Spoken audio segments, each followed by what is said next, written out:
Welcome to Man Does Tech, where I solve the problems you didn't even know you had. In this video, I will explain how to make delicious cupcake pops. First, bake your favorite cake mix as directed on the package. Once the cake is completely cool, crumble it into a large bowl, ensuring there are no large chunks. This fine texture is crucial for forming smooth cake balls later on. We're aiming for a consistent, crumbly base for our pops. Next, add about 1/2 to 3/4 of a cup of frosting to your crumbled cake.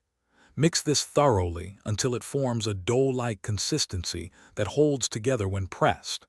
Then, roll the mixture into uniform balls, each about 1 inch to 1½ inches in diameter. Place these on a parchment-lined baking sheet and chill them for at least 30 minutes. Now it's time for dipping and decorating. Melt your candy melts or chocolate in a microwave-safe bowl following the package instructions. Dip the tip of a lollipop stick into the melted coating, then insert it about halfway into a chilled cake ball. This acts as an edible glue.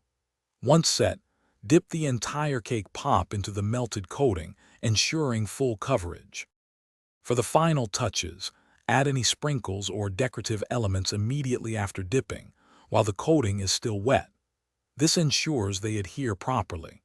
Then, place your decorated cupcake pops upright in a foam block or a tall glass to allow the coating to set completely.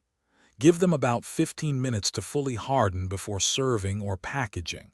Enjoy your homemade treats. Thanks for watching. If you found this helpful, don't forget to like and subscribe.